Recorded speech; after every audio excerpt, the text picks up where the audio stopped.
Salut, c'est Marco de Taforphone et on se retrouve aujourd'hui pour la vidéo de test du Sony Xperia 1 VI ou 1 Mark VI, le mobile que vous voyez tout de suite devant vous et que je vous ai présenté il y a peu lors de la très traditionnelle et habituelle vidéo de déballage de la boîte que vous voyez en haut à droite de cette image. Le Sony Xperia 1 VI, 1 Mark VI, c'est un mobile commercialisé depuis mai-juin 2024 au prix maximum conseillé de 1399 €. Donc ne serait-ce que par son prix, je pense que vous l'avez compris, on est dans le monde des ultra haut de gamme. Alors, ultra haut de gamme par le prix, mais aussi ultra haut de gamme par les spécifications. Mais on va les détailler, on va voir ce qu'il en est tout au long de cette vidéo. Le prix, je vous l'ai indiqué, 1399 €, donc clairement on est sur un beau budget, mais un beau budget sur lequel vous pouvez faire des économies grâce à notre comparateur de prix, dont vous retrouverez le lien en commentaire et en description de cette vidéo. Donc mobile ultra haut de gamme chez Sony, ça veut dire quoi? Ça veut dire choix des matériaux, choix des composants, ça veut dire déjà dans un premier temps l'esthétique, l'élégance, la sobriété, l'élégance de la sobriété. Le design chez Sony, il est intemporel, il franchit les années sans avoir ce coup de has-been que certaines autres marques ont malheureusement sur leur téléphone. C'est le choix de la sobriété, c'est le choix de l'élégance.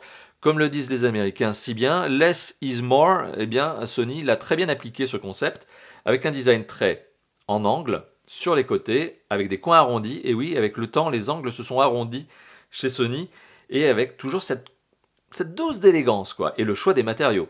Cadre en aluminium, face avant c'est une vitre Corning Gorilla Victus 2, le best-of, à l'arrière on a aussi une vitre Corning Gorilla Victus 1, et on a un téléphone voilà, qui est beau, quoi. Un téléphone disponible en 3 coloris. Donc il y a la version noire que vous voyez tout de suite devant vous, il y a la version vert kaki et la version argent. Donc il y a 3 coloris distincts. À vous de choisir celui qui vous correspond le mieux. Si on fait le petit tour du propriétaire, sur le côté gauche du mobile, on ne retrouve rien. Sur le dessus du mobile, on retrouve un mini jack qui est bien présent. Merci Sony de sauver les mini jacks. L'entrée micro secondaire, sur le côté droit du mobile, on retrouve le bouton de contrôle de volume plus-moins, le bouton on-off qui est aussi un capteur d'empreinte digitale et un raccourci qui est notamment utilisé pour l'appareil photo. En dessous du mobile, on retrouve ici la trappe permettant d'accéder à une carte SIM, sachant que le téléphone est bien double SIM, mais une carte SIM format nano et un emplacement micro SD. Et on retrouve bien le connecteur USB-C OTG ainsi que l'entrée micro primaire. À l'arrière du mobile, cette élégance, cette beauté, ce module capteur photo. Donc 3 capteurs photo sur lesquels je reviendrai tout à l'heure. Il y a du 48, du 12 et du 12. Vous avez vu les ouvertures de ces optiques? Non mais vous l'avez vu ça? Ça, on est chez Sony, professionnel de la photo, hein. On va en reparler. Marquage Sony, du NFC pour dire que oui, il y a bien du NFC, l'antenne se trouve par là, et du logo Xperia et de la norme de certification. Ce téléphone est beau, ce téléphone se prend, on va dire, relativement bien en main, malgré des dimensions généreuses. Et je dis, il se prend relativement bien en main, malgré des dimensions généreuses, mais j'en arrive à un autre point, mettez des coques. Alors je sais que c'est allaidir le téléphone, c'est l'enlaidir, pardon, mais clairement ce téléphone mérite une coque, parce qu'à 1400 € et moins, bon, en fonction du comparateur de prix, faut pas le laisser tomber, quoi, clairement. Et même si la prise en main est bonne, ne risquez pas ce genre de choses. Le téléphone a des dimensions, donc 16,2 cm de long, 7,4 cm de large, 0,8 cm en son épaisseur la plus fine, mais vous l'avez compris, vous avez le module photo qui rajoute quand même un petit 2 mm, et on a 192 grammes en poids, ce qui n'est pas déraisonnable, et ce qui d'ailleurs ne se fait pas trop sentir dans la main, c'est-à-dire qu'on oublie assez rapidement les 192 grammes en fait. Ce téléphone a un indice de réparabilité de 8,5 sur 10, donc tout à fait bon pour un réparateur professionnel, et donc absolument pas pour moi, parce que moi je ne suis pas réparateur, et je suis même plutôt, on va dire, endommageur, si c'était un métier.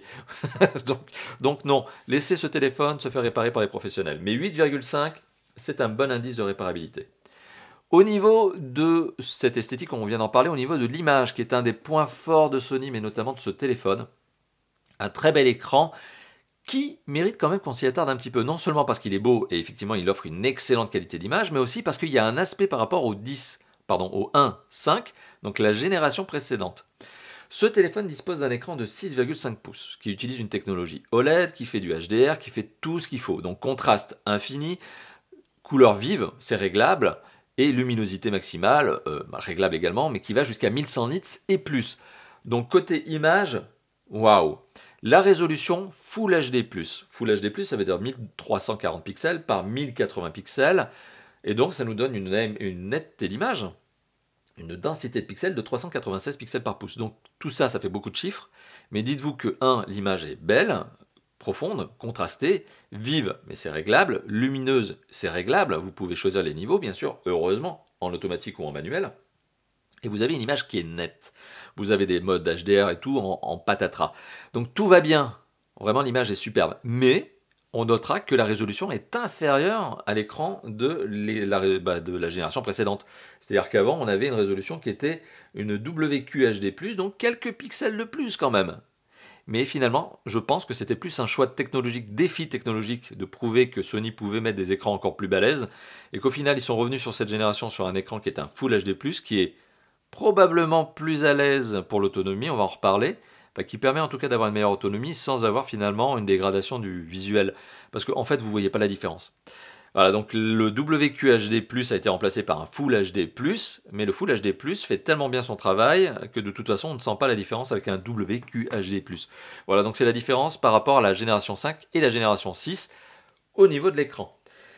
Au niveau du son, donc comme je vous l'ai dit il y a quelques instants, heureusement, il y a le jack 3.5, j'allais faire une mauvaise blague, mais heureusement, il y a le mini jack, le jack 3.5, qui est présent, il a été sauvé par Sony. On remercie Sony de ce genre de belle attention. On a aussi du Bluetooth, bien sûr, qui permet de synchroniser, d'appairer ses meilleurs écouteurs ou ses meilleurs casques Bluetooth.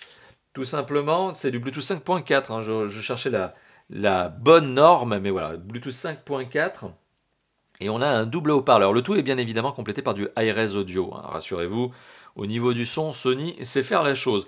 On a un haut-parleur qui est en fait également l'écouteur, mais qui peut devenir un haut-parleur lorsque vous en avez besoin, et un haut-parleur sur la tranche inférieure. Donc double haut-parleur en face avant, le tout pour un résultat puissant, on atteint les 130 décibels et plus, et de bonne qualité.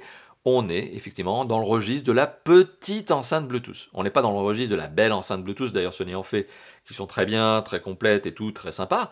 Non, on est dans le registre de la petite enceinte Bluetooth, mais dans le monde d'un smartphone. C'est-à-dire que ce smartphone a un son sympathique. C'est-à-dire qu'on peut poser le téléphone et enjailler une petite assistance dans une petite pièce. Ça marche bien, le son est de bonne qualité. Il y a même cette ampleur de son au niveau des haut-parleurs. Alors bien évidemment, mini jack avec du Hi-Res Audio et le Bluetooth avec du Hi-Res Audio, vous vous en doutez, on a tout ce qu'il faut en termes de bonne qualité sonore. Audio, après c'est plus votre matériel qui sera, c'est les écouteurs que vous allez utiliser, le casque qui fera la différence, quoi. Parce que le téléphone, lui, il balance bien à fond comme il faut. On a parlé d'image, on a parlé du son, il est temps maintenant de parler des performances. Si la génération 6 marque une vraie différence avec la génération 5, ce n'est pas forcément uniquement sur certains aspects comme, on va dire l'esthétique, etc., mais c'est aussi et surtout les performances qui sont devenues démentielles. On est sur Antutu. Antutu V10 nous donne un score de 1 793 000, enfin bon, on pourrait presque arrondir à 1 800 000 points. On est dans le top 20 des téléphones de l'année 2024, on est même à la limite dans le top 10. On est sur un téléphone qui a 50% de performance supplémentaire par rapport à la génération précédente.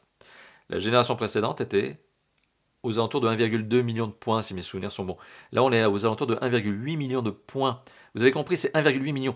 À partir du moment où on compte en millions de points, je trouve, sur Antutu, là, on est dans un autre domaine. Alors, on est dans le domaine du PC, on est dans le domaine du téléphone qui est tellement performant que c'est un mini laptop, quoi. C'est un mini ordinateur portable.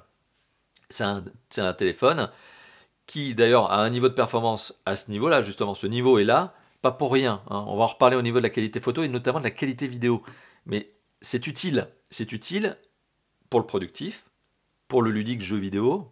Et d'ailleurs, en matière de jeux vidéo, Alien Isolation, hein, ça tourne, tous les jeux vidéo, même les plus gourmands forcément du Play Store, tournent là-dessus.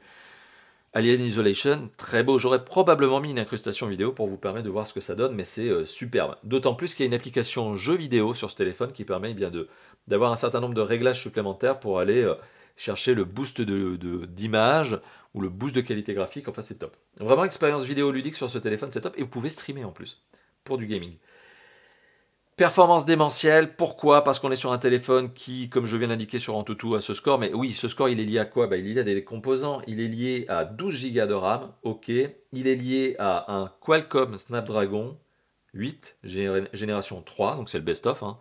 C'est aussi connu, bon là je donne la référence SM8650. Processeur graphique, c'est un Adreno 750. Bon, on va pas s'attarder sur non plus l'ultra spécification.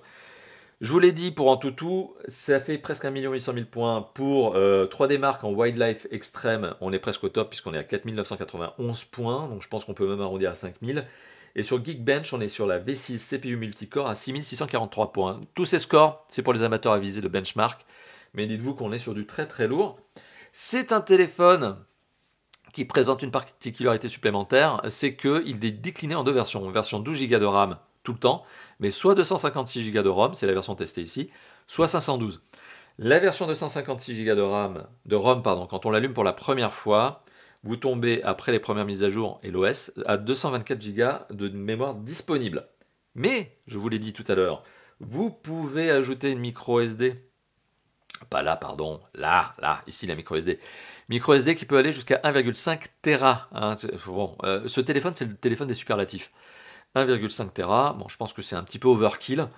Sauf si vous êtes un gros amateur de qualité photo et que vous prenez des photos notamment avec votre boîtier réflexe et que ce téléphone devient le compagnon de votre boîtier réflexe.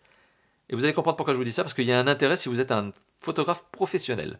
Mais, si vous n'êtes pas photographe professionnel, que vous n'avez pas boîtier réflexe Sony, bah sachez-le, bon, 1,5 Tera c'est un peu overkill, mais des cartes de 128 Go, 256 Go, aujourd'hui on en trouve à des prix dérisoires, genre 20 € pour une carte de 128 Go et plus. Bon, à la rigueur, ça vaut la peine de ne pas se priver et de rajouter cette petite carte micro SD qui fait bien plaisir. Alors on a parlé notamment des performances, maintenant on va parler de la connectivité. Alors en termes de connectivité, première chose, ce téléphone est un double SIM, mais j'ai dit qu'ici on ne pouvait en mettre qu'une. Oui, la trappe ici ne permet de mettre soit qu'une carte SIM nano, soit une micro SD, soit les deux en fait. En fait, il n'y a pas de choix. Donc nano SIM et micro SD, mais ce téléphone est aussi doté d'une puce eSIM. Donc si votre opérateur permet d'avoir un numéro de téléphone sur puce eSIM, eh bien vous pouvez donc avoir un téléphone ici double SIM. Et donc ça existe en France, hein, d'ailleurs pour information, les opérateurs qui font du eSIM. Ça s'est généralisé maintenant. Ce téléphone est bien sûr 4G, mais il est aussi 5G. Le contraire aurait été extrêmement étonnant. On est sur un téléphone qui est doté du Bluetooth 5.4, du Wi-Fi ABGN AX. Il est donc Wi-Fi 6. Mais sachant que le constructeur, 6E pour être précis, mais le constructeur s'engage à ce que dans une prochaine mise à jour, ce téléphone soit doté du Wi-Fi 7. Donc il est future-proof, Wi-Fi 7. On est aussi sur du NFC, comme je vous l'ai dit, au dos du téléphone avec l'antenne. On a du USB-C OTG. Et pour la puce de localisation, ce téléphone utilise les réseaux de satellites GPS, donc américains, GLONASS, donc russe, BDS, donc chinois. Il utilise aussi le réseau de satellites japonais QZSS, mais qui n'est valable qu'au Japon, puisqu'il ne survole que le Japon. Et le Galileo, qui est le réseau de satellites européen, Cocorico, version européenne, Vivaldi.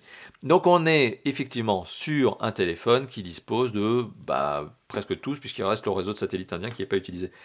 Bon, globalement, la précision de localisation est extrême. Donc connectivité impeccable, connectivité complète, qui se rajoute, à laquelle on rajoute, le capteur d'empreinte digitale qui se situe sur le bouton on-off ici, et qui là aussi marche très très bien, efficace. Voilà, donc il n'y a pas grand chose à dire, hein, c'est un bouton qui marche bien, efficace. J'ai pas pu le prendre en traite, c'est-à-dire j'ai pas pu lui faire comprendre une autre empreinte digitale que celle qui était installée. Heureusement, donc malgré mes petits tests un petit peu pernicieux, j'ai pas réussi à l'avoir sur cet aspect-là, donc il est vraiment sécuritaire ce téléphone. Et l'empreinte digitale marche à chaque fois. Donc la bonne marche à chaque fois, et si j'essaie d'utiliser une autre empreinte digitale, même fake, ça ne marche pas. Donc le téléphone est plutôt doué sur son capteur d'empreinte digitale, on peut faire les choses différemment.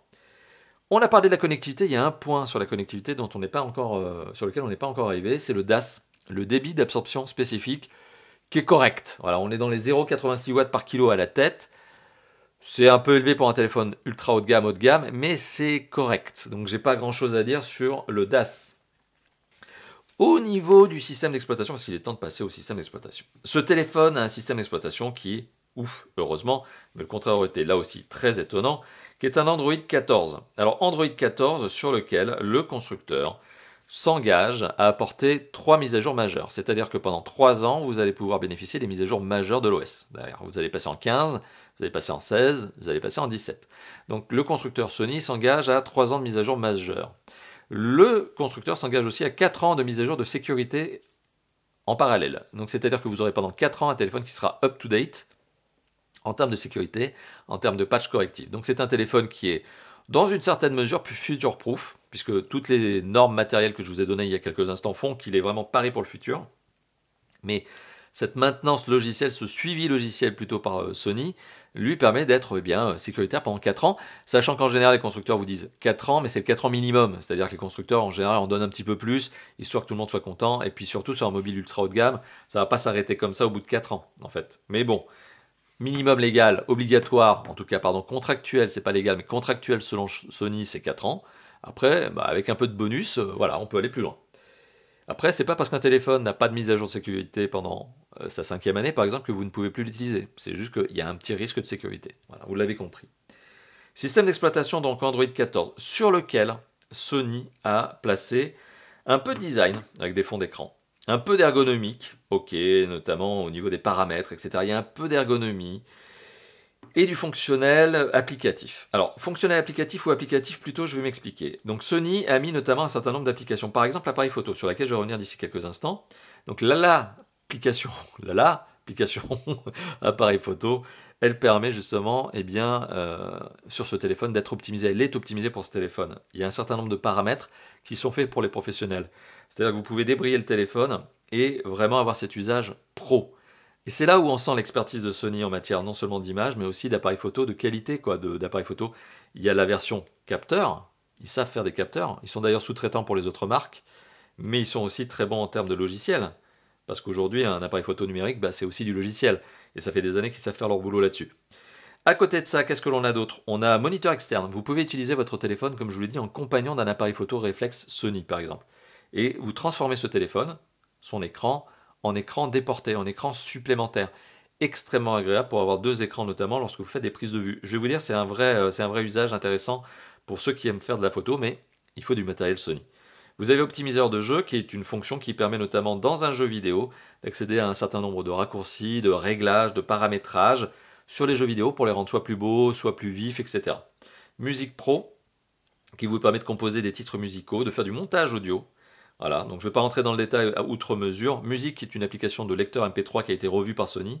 Sound Connect, qui permet notamment d'appairer plus facilement un appareil Bluetooth. Voilà, un casque, mais pas forcément Sony. PS App, bon, qui est la version PlayStation, c'est la PlayStation App, quoi. Si vous êtes fan de PlayStation, par défaut, elle est installée. Soit, on va bien leur autoriser ça à Sony. Creators App, qui permet notamment, si vous avez un appareil photo Sony, d'aller chercher les photos de la mémoire du téléphone, de l'appareil photo pour le téléphone.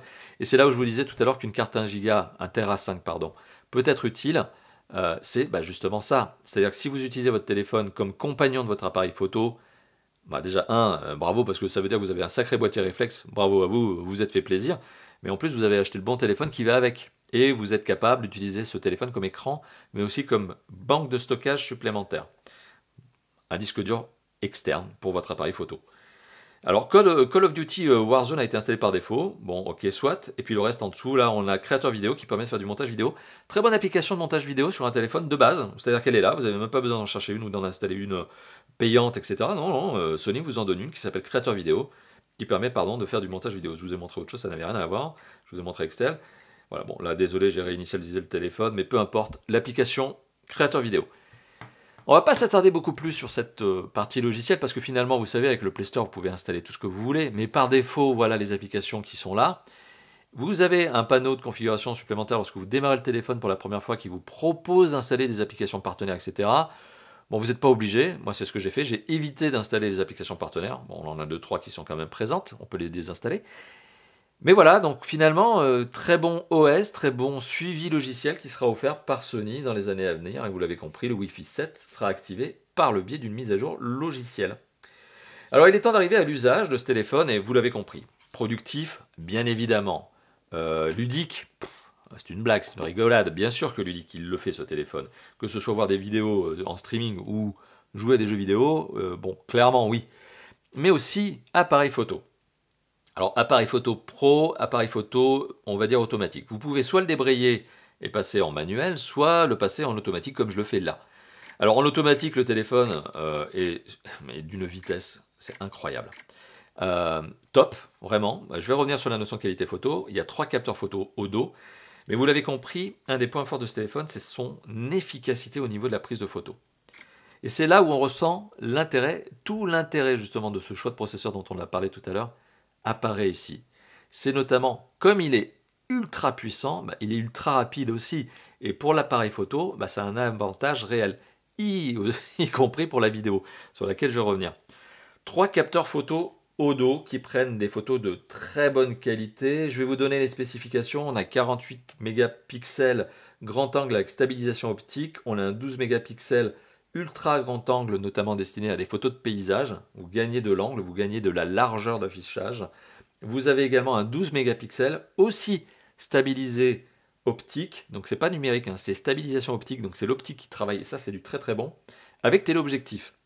Bon, tout ça pour vous dire quoi? La qualité photo, elle est juste excellente, voilà, que ce soit en raison du matériel qui a été choisi, mais aussi en raison du logiciel et en raison des performances. 48 mégapixels, pour certains utilisateurs, ça peut sembler peu. C'est-à-dire qu'aujourd'hui, on a des téléphones qui dépassent les 100 mégapixels en termes de résolution. Très bien, c'est vrai.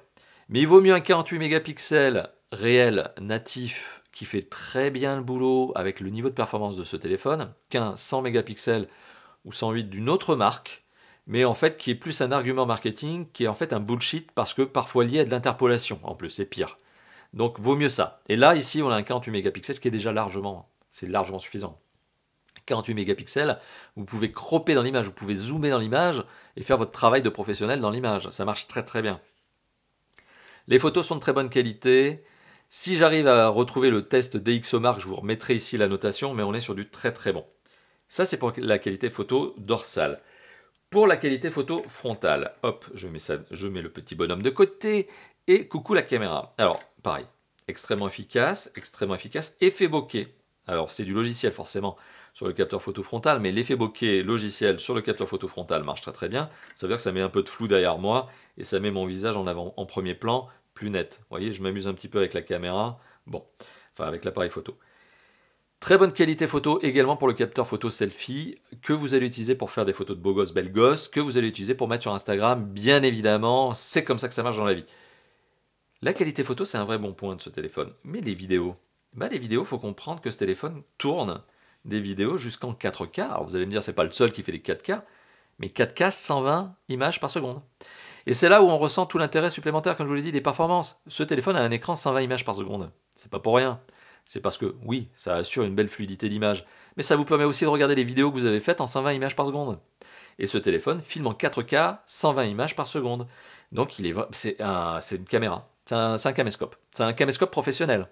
Donc 120 images par seconde, au max, 4K, c'est le max. Hein. Vous pouvez bien évidemment faire du 1080p en 60 ou en 120 si vous voulez. Vous pouvez dégrader les modes. Mais il va jusqu'à 4K, jusqu'à 120 images seconde, 4K. C'est le top. Voilà, donc c'est un téléphone qui est fait pour la photo, c'est un téléphone qui est fait aussi pour la vidéo, c'est un téléphone qui est fait aussi pour d'autres choses, et c'est un téléphone qui a une autonomie. Alors l'autonomie de ce téléphone, elle est liée bien sûr, vous l'imaginez, à une batterie. Cette batterie, c'est une batterie de 5000 mAh à l'arrière du téléphone, non extractible, sauf par un professionnel lorsqu'il faudra la changer, s'il faut la changer un jour. C'est une batterie qui pour moi, 5000 mAh, c'est le minimum standard aujourd'hui sur un téléphone. En dessous de ça, je trouve ça limite, je trouve ça trop dangereux de la part du constructeur qui ose mettre une batterie de moins de 5000 mAh, comparé pour l'autonomie. Je trouve que c'est trop hasardeux.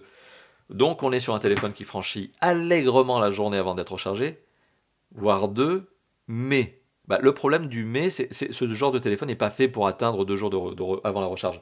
Ce téléphone est tellement performant, tellement sollicitant, on va dire, que vous allez passer votre vie dessus en fait. Vous allez regarder des vidéos, prendre des photos, jouer aux jeux vidéo. Enfin, on achète ce genre de téléphone pour l'utiliser. Et donc on ne le laisse pas stagner 2 jours en espérant tirer le maximum d'autonomie. Donc en général, ce téléphone, eh bien, on l'utilise à fond, on l'utilise fort, et fort, ça veut dire une journée d'autonomie. Voilà, même s'il est capable d'arriver à la deuxième. Généralement, il ne dépasse pas la première parce qu'on est dessus. Hein, c'est le but de ce genre de téléphone. 1 heure de vidéo avec ce téléphone, c'est 6% de batterie consommée. Donc oui, quand vous avez un usage modéré, tout se passe bien, ça va jusqu'à 2 jours. Mais c'est pas possible avec ce genre de mobile, je vous l'ai confirmé. Vous allez avoir envie de l'utiliser tout le temps. Ce téléphone a une recharge rapide, 30 watts en filaire, 15 watts en sans fil. Donc ce téléphone est bien recharge sans fil également, donc 30 et 15 watts. Mais 30 watts, c'est un peu peu quand même. C'est pas des masses par rapport à certains concurrents qui sont, alors, sur des recharges rapides beaucoup plus élevées. On a des 65 watts chez certains concurrents, voire parfois même plus. 30 watts, alors c'est bien, ça recharge rapidement le téléphone, c'est cool, c'est une vraie recharge rapide, mais 30 watts, c'est inférieur à ce que proposent certains concurrents. Pas tous, hein. Il y a des Sud-Coréens qui proposent moins que 30 watts. Voilà, donc, bon, 30 watts, à mon avis, ça aurait pu être mieux quand même. Hein. Sony aurait pu faire un petit peu plus au niveau de la recharge rapide. Voilà, donc il est temps d'arriver à la conclusion de cette vidéo, mais je pense que vous l'avez compris, tout au long de cette vidéo, clairement on est en face d'un ultra haut de gamme. Donc cet ultra haut de gamme répond eh bien, à l'usage d'un ultra haut de gamme. Ils donnent tout. Ils donnent tout pour un prix élevé. Et je le rappelle, il y a notre comparateur de prix en commentaire, en description de cette vidéo. Mais oui, le prix est là. Presque 1400 €. Avec les bons plans et autres, grâce à notre comparateur, vous allez le trouver à quelques centaines d'euros moins cher. Et au fur et à mesure du temps, son prix va chuter. Mais c'est un budget. C'est un budget. Et c'est un budget qui se comprend. Donc l'un des points faibles, entre guillemets, mais qui n'est pas vraiment point faible, parce qu'il est logique, c'est le prix de ce téléphone ultra haut de gamme qui du coup ne le met pas à la portée de tout le monde. Mais oui, mais c'est un ultra haut de gamme. C'est comme de demander à avoir une Ferrari pour le prix d'une Clio. C'est pas possible. Donc c'est pas pour moi une faiblesse, c'est quelque chose d'assez logique. On est sur un téléphone qui offre beaucoup, qui en donne beaucoup, mais la contrepartie finalement de tout ça, c'est que je trouve malheureusement cette petite recharge rapide, un peu petite, je viens de le dire, et je trouve que à ce niveau de prix, même si je comprends les engagements de Sony au niveau de l'écologie, et Sony est selon moi la marque de smartphone la plus volontaire au niveau de l'écologie et celle qui a le plus de légitimité au niveau de cet argument, je trouve que c'est dommage, malgré tout, dans une boîte d'un téléphone à 1400 €, celle-ci, je vous engage à voir la vidéo de déballage, de ne rien avoir, rien du tout. Je trouve dommage que ce téléphone qui soit finalement un compagnon peut-être de réflexe, eh bien lui-même ne soit pas accompagné de quoi que ce soit. Il est nu, c'est-à-dire que c'est voilà, c'est Sony. Sony, c'est une boîte et c'est un téléphone dans la boîte et c'est fini. Et je trouve que c'est dommage. On aurait aimé un petit peu plus de packaging, on aurait aimé un peu plus d'expérience d'achat déjà, mais un peu plus d'accessoires quand même, au moins le chargeur, le câble, etc. Donc c'est un peu dommage. Voilà, c'est mon petit point un petit peu embêté d'un téléphone qui est quand même un superbe téléphone que je vous recommande à l'achat si vous avez le budget. Voilà, je pense que vous l'avez compris. Si vous avez le budget, que vous aimez les performances, que vous aimez surtout la qualité photo et vidéo, c'est ce téléphone-là. Après, il est en face d'une concurrence qui est extrêmement énervée et énervante pour Sony, dont notamment des constructeurs sud-coréens et californiens. Et du coup, bah, c'est un peu à celui que vous voudrez opter. Mais là, en termes de qualité photo et surtout vidéo, j'insiste, c'est vraiment la vidéo là. C'est vraiment le point fort. Voilà, donc j'ai fait le tour, je me suis répété plusieurs fois, mais je pense que vous avez compris tous les arguments positifs de ce téléphone. Je pense que vous avez compris aussi tous les arguments négatifs de ce téléphone, dont notamment encore une fois de plus le prix, mais comme je l'ai dit, Ferrari au prix d'une Clio, ça n'existe pas. Et puis sur ce, bah, j'ai pas grand chose à ajouter, si ce n'est, bah, merci d'avoir vu cette vidéo. Merci d'avoir passé du temps avec moi, d'avoir partagé ce petit moment qui dure presque une demi-heure, je crois. Et donc merci d'avoir partagé ce temps avec moi. Merci aussi d'avance, parce que je sais que vous allez le faire. Du pouce bleu que vous allez lâcher tout en bas de la vidéo, là, ce petit thumbs up, le pouce bleu des familles qui fait bien plaisir. Merci aussi pour le commentaire, vous allez lâcher le commentaire en bas de la vidéo. Ce téléphone, ce budget, est-ce que c'est ce que vous recherchez? Est-ce que vous seriez prêt à mettre ce budget dans ce téléphone? À vous de vous lâcher dans la zone de commentaires. Et puis aussi, l'abonnement. Abonnez-vous à la chaîne YouTube, c'est un bouton qui s'appelle plus un abonnement, tout en bas à droite de la vidéo, vous cliquez dessus. C'est l'abonnement des bonheurs, l'abonnement des familles. Vous êtes abonné à la communauté de Top 4 Phone, 170 000 membres dans tous les réseaux sociaux de Top 4 Phone. Et sur ce, bah, comme ça, vous êtes au courant de tous les bons tests, tous les bons mobiles, et les bons et ceux à éviter d'ailleurs. Voilà, donc on a fait le tour, on s'est tout dit. Je vous remercie encore une fois de plus d'avoir vu cette vidéo. Je vous dis à bientôt pour d'autres tests, d'autres déballages, d'autres interviews, d'autres mobile gaming, etc. Il y en aura plein des vidéos. Et sur ce, bah, j'ai plus rien à ajouter si ce n'est, allez, à bientôt. Ciao, ciao.